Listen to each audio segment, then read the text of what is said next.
اللہ کی ناراضگی کیسے معلوم کریں؟ اس کے لیے چند نشانیاں ہیں۔ جس انسان میں یہ نشانیاں پائی جائیں تو اسے اللہ کو راضی کرنے کی کوشش شروع کر دینی چاہیے۔ اب وہ نشانیاں کون سی ہیں تو یہ آپ کو اس ویڈیو میں ہم پوری تفصیل سے بتائیں گے۔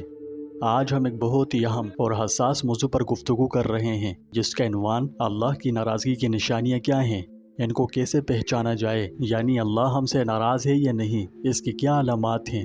ان علامات کو سمجھنا بہت ضروری ہے تاکہ ہم اپنے اعمال کو درست کر سکیں اور جلد سے جلد اللہ کی رضا حاصل کر سکیں۔ یاد رہے، ہمارا مقصد کسی کو مایوس کرنا نہیں ہے، بلکہ اسے ہوش دلانا ہے کہ اللہ کی ناراضگی کو دور کرنے کی کوشش کیجیے۔ ظاہری بات ہے کہ ناراضگی تب دور کریں گے جب کسی کو پتہ ہو۔ اسی سلسلے میں یہ ویڈیو ریکارڈ کر رہا ہوں۔ امید کرتا ہوں اس سے آپ کی معلومات میں اضافہ ہوگا۔ لیکن پہلے یہ جان لیجئے، رسول اللہ صلی اللہ علیہ وسلم جب اپنے صحابہ میں سے کسی کو اپنے کام کے لیے بھیجتے تو فرماتے، خوشخبری دینا، نفرت مت دلانا، آسانی اور نرمی کرنا، دشواری اور مشکل میں نہ ڈالنا۔ پیارے دوستوں، اپنے ایمان کے سفر میں بعض اوقات ہمیں مشکلات کا سامنا کرنا پڑتا ہے، جو ہمیں یہ سوال کرنے پر مجبور کرتی ہے کہ ہم اللہ کے ساتھ اپنے تعلق میں کہاں کھڑے ہیں۔ آج میں کچھ ایسی نشانیاں بتاؤں گا جو اللہ کی ناراضگی کی نشاندہی کر سکتی ہیں۔ یاد رکھیں، یہ نشانیاں ہمیں اپنے اعمال پر غور و فکر کرنے اور توبہ کرنے کی دعوت دیتی ہیں۔ وہ نشانیاں کیا ہیں؟ آئیے جانتے ہیں۔ مسلسل اور سخت مشکلات اللہ کی ناراضگی کی علامت ہو سکتی ہیں۔ میری بات کا غلط مطلب نہ لیجیے گا، اگرچہ آزمائشیں ہمیں پاک کر سکتی ہیں، لیکن مسلسل مشکلات کا مطلب یہ ہو سکتا ہے کہ ہمیں اپنے اعمال پر غور کرنے کی ضرورت ہے۔ لامتناہی مشکلات خود شناسی کی ضرورت کا اشارہ دے سکتی ہیں۔ قرآن مجید میں اللہ سبحانہ و تعالیٰ فرماتا ہے، اور تم پر جو بھی آفت آئے وہ تمہارے ہاتھوں کی کمائی کی وجہ سے ہے، لیکن وہ بہت کچھ معاف بھی کر دیتا ہے۔ کیا مطلب اس آیت کا؟ آئیے سمجھاؤں۔ مصائب کی قسمیں اور مختلف اسباب ہیں۔ یہاں ایک عام اصول بیان کر دیا گیا ہے کہ اکثر عذاب، مثلاً قحط، وبائیں، زلزلیں اور سیلاب وغیرہ لوگوں کے اپنے ہی شامت اعمال کا نتیجہ ہوتے ہیں۔ ایسا ہی ایک قحط کا عذاب اہل مکہ پر بھی نازل ہوا تھا، جو 7 سال تک مسلط رہا۔ بارشیں بھی بند ہو گئیں اور باہر سے غلہ آنا بھی بند ہو گیا تھا۔ اس عرصے میں لوگوں کا حال یہ ہو گیا کہ جانوروں کے چمڑے اور ہڈیاں تک کھانے پر مجبور ہو گئے تھے۔ شدت بھوک کی وجہ سے یہ حال ہو رہا تھا کہ آسمان کی طرف دیکھتے تو دھواں ہی دھواں نظر آتا تھا، اور یہ قحط کفار مکہ پر رسول اللہ صلی اللہ علیہ وسلم کی دعا کی وجہ سے نازل ہوا تھا۔ آخر ابو سفیان نے آپ کے پاس آ کر قرابت کا واسطہ دیا اور بارش کے لیے دعا کرنے کی درخواست کی، تو آپ کی دعا سے یہ مصیبت دور ہوئی۔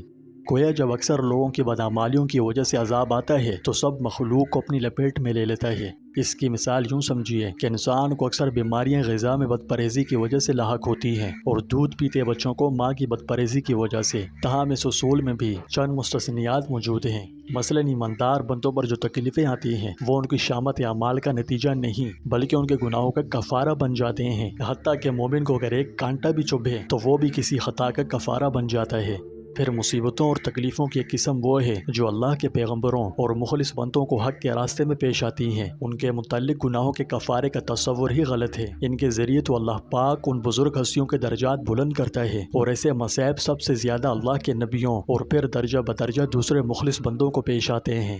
دوسری بات، اگر اللہ اپنے بندوں کے سب برے اعمال کے بدلے ان پر مصائب نازل کرتا تو وہ چند دن بھی جی نہ سکتے تھے۔ یہ تو اللہ کی رحمت ہے کہ وہ اکثر گناہوں پر مواخذہ ہی نہیں کرتا، ورنہ یہ زمین بھی انسانوں سے بے آباد ہو جاتی۔ امید کرتا ہوں کہ آپ کو میری وضاحت سمجھ آئی۔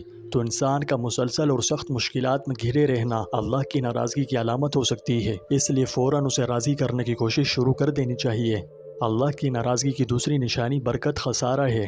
پیارے دوستوں، کیا آپ نے کبھی محسوس کیا ہے کہ آپ کی کوششوں کا کوئی نتیجہ نہیں نکلا؟ چاہے جتنی ہی کوششیں کر لیں مگر کوئی نتیجہ نہیں نکلتا۔ آپ کی کوششیں کامیاب نہیں ہوتی، رائیگاں چلی جاتی ہیں۔ آپ کی دولت میں کوئی برکت نہیں، آپ کے پیسے سے آپ کو کوئی خوشی نہیں ہوتی، یا آپ کا وقت بغیر کسی فائدے کے ضائع ہوتا دکھائی دیتا ہے۔ تو ہاں، یہ اللہ کی ناراضگی کی علامت ہو سکتی ہے۔ جب ہماری زندگیوں میں کوئی خوشی یا برکت نہیں ہے تو اس کا مطلب یہ ہو سکتا ہے کہ ہمیں اپنے اعمال کو دیکھنے، ان پر غور کرنے اور اللہ کو خوش کرنے کے لیے تبدیلیاں لانے کی ضرورت ہے۔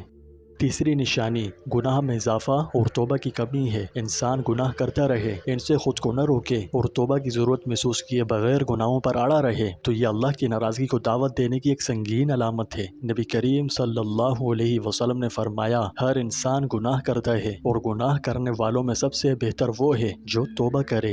اس حدیث کا کیا مطلب؟ کہ ہر کوئی غلطیاں کرتا ہے، لیکن بہترین لوگ وہ ہیں جو معافی مانگیں اور بہتر بننے کے لیے کوشش کریں۔ چوتھی نشانی روحانی بے اطمینانی اور اضطراب کا سامنا رہنا، یعنی اللہ سے دوری محسوس کرنا، روحانی بے چینی کا سامنا کرنا اور مسلسل بے چینی اس کی ناراضگی کی علامتیں ہو سکتی ہیں۔ قرآن مجید میں اللہ تعالیٰ فرماتا ہے کہ بے شک اللہ کے ذکر سے دلوں کو سکون ملتا ہے۔ اس آیت کا مفہوم یہ ہے کہ حقیقی سکون اور اطمینان اللہ کو یاد کرنے اور اس سے جڑنے سے ملتا ہے۔ اگر کوئی ایسی کیفیت محسوس کرتے ہیں تو یہ اس بات کی علامت ہو سکتی ہے کہ ہمیں اس کے ساتھ اپنے تعلق کو مضبوط کرنے کی ضرورت ہے۔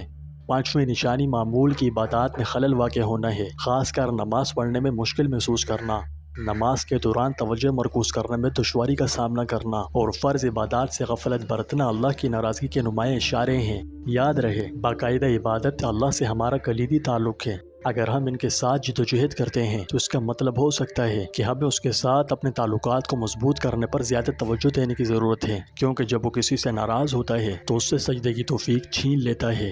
منفی اثرات اور نقصان دہ تعلقات میں گھرا ہونا بھی ایک علامت ہو سکتی ہے۔ رسول اللہ صلی اللہ علیہ وسلم نے فرمایا، آدمی اپنے دوست کے دین پر چلتا ہے، اس لیے ہر ایک کو غور کرنا چاہیے کہ وہ کس کو دوست بناتا ہے۔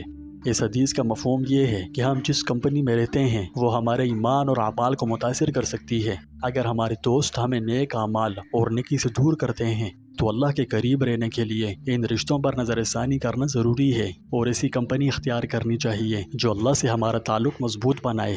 ساتویں نشانی ہر وقت ناشکری اور شکایت کرنا ہے۔ یاد رہے، اللہ کی نعمتوں کی مسلسل شکایت اور ناشکری اس کی ناراضگی کا سبب بن سکتی ہے، اس لیے شکوے شکایت اور ناشکری نہ کریں بلکہ شکر گزار بنیں، کیونکہ شکر گزاری زیادہ نعمتوں کو اپنی طرف متوجہ کرتی ہے، بہت سی برکات لاتی ہے، جبکہ ناشکری ہمیں نعمتوں سے محروم کر سکتی ہے۔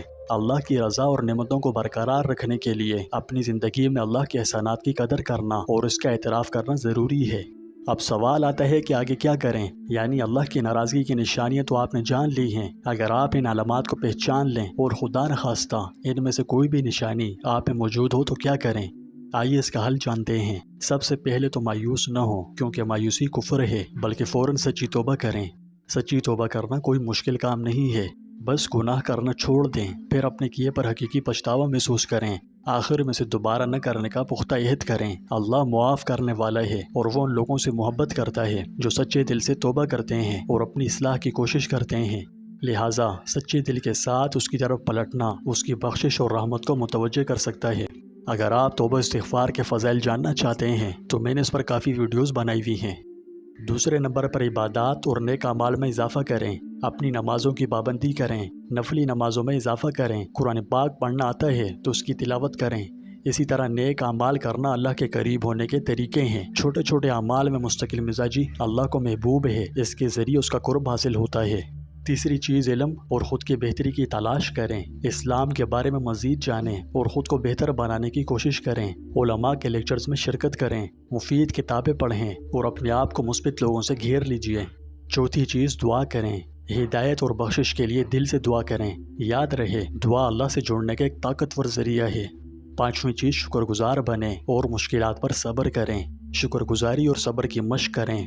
قرآن مجید میں اللہ سبحانہ و تعالیٰ فرماتا ہے کہ اگر تم شکر کرو گے تو میں تم پر ضرور اضافہ کروں گا، اور اگر تم ناشکری کرو گے تو میرا عذاب سخت ہے۔